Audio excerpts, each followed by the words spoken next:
नमस्कार, मैं हूं मनीषा। वैश्यपाल न्यूज में आपका स्वागत है। रुक करते हैं व्यापार से जुड़ी कुछ खास खबरों की ओर। केंद्रीय मंत्री डॉक्टर हर्षवर्धन ने विमुद्रीकरण पर व्यापारियों से चर्चा की। हर्षवर्धन ने नोटबंदी से पैदा हुई स्थिति और व्यापारियों की कठिनाइयों को समझने के लिए शनिवार को पुरानी दिल्ली के व्यापारिक क्षेत्रों में जनसंपर्क अभियान भी चलाया। नोटबंदी के विरोध में सोमवार को विपक्षी दलों ने भारत बंद के आह्वान का। हिमाचल के कारोबारी विरोध करेंगे। 28 नवंबर को हिमाचल प्रदेश में सभी व्यापारिक प्रतिष्ठान खुले रहेंगे।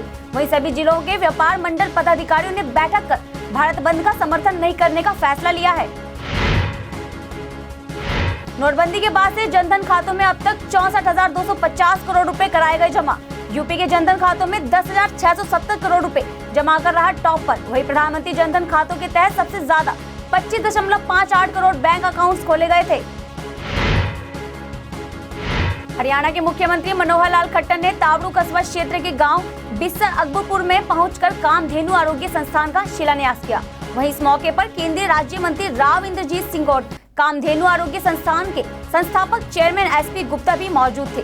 साथ ही शिलान्यास के बाद खट्टर ने कहा, कामधेनु गोधाम योग प्राकृतिक चिकित्सा केंद्र आयुर्वेद चिकित्सा प्रणाली का सर्वोत्तम केंद्र बनेगा। वहीं मुख्यमंत्री ने अपनी ओर से 22 लाख रुपए देने की घोषणा भी की।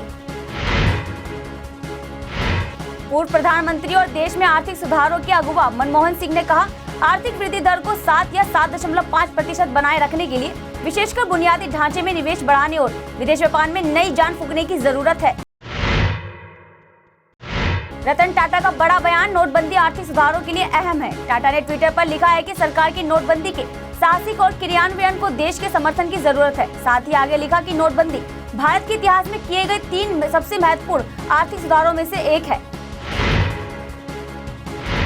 नीति आयोग के उपाध्यक्ष अरविंद पनगड़िया ने स्वीकार किया है कि सरकार की नोटबंदी के कदम से नकदी की तंगी के चलते देश में आर्थिक गतिविधियों पर असर पड़ेगा और विकास दर पर असर होगा। उन्होंने कहा कि प्रणाली में नकदी की कमी 3 महीने तक रह सकती है। पनगड़िया ने यहां एशिया सोसाइटी के कार्यक्रम में ये बात कही। नोटबंदी का सबसे बड़ा असर अब दिहाड़ी मजदूरों पर देखने को मिल रहा है। उत्तर प्रदेश के गोरखपुर में नोटबंदी की वजह से कई मजदूर नसबंदी कराने को मजबूर है। नोटबंदी की घातक मार को देखते हुए गोरखपुर में 38 मजदूरों ने नसबंदी कराई है। शनिवार को बैंक की छुट्टी के साथ ही एटीएम मशीनें भी दगा दे गई। तकरीबन 80% एटीएम मशीनों ने नोट नहीं उगले। एटीएम मशीनों पर रुपए निकालने वाले लोगों की लंबी कतारें लगी रही। नवंबर के महीने का आखिरी शनिवार होने के कारण सभी बैंक बंद रहे। वहीं रविवार को भी बैंक बंद रहेंगे।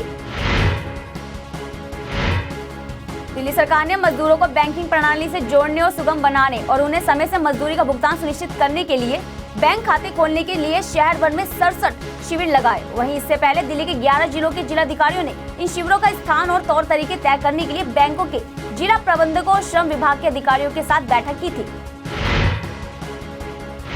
ग्रेटर नोएडा के अल्फा 1 की कमर्शियल मार्केट में स्थित यूनाइटेड बैंक की शाखा में भीषण आग लगने से लाखों के नुकसान का अनुमान लगाया जा रहा है। बताया जा रहा है कि बैंक में काफी कैश था जो जलकर खाक हो गया। साथ ही जरूरी दस्तावेज भी स्वाहा हो गए। मेरे साथ खास खबरों में फिलहाल इतना ही। बाकी खबरों के लिए देखते रहिए वैश्यपाल न्यूज। धन्यवाद। नमस्कार, मैं मेघा बनर्जी वैश्य व्यापार चैनल को इसके ओपनिंग पर बहुत बहुत शुभकामनाएं देती हूं और मिस्टर विजय जी जिन्होंने इस चैनल की ओपनिंग की है, इनको मैं बहुत हार्दिक शुभकामनाएं देती हूं कि इनका ये चैनल आगे बहुत सफल रहे।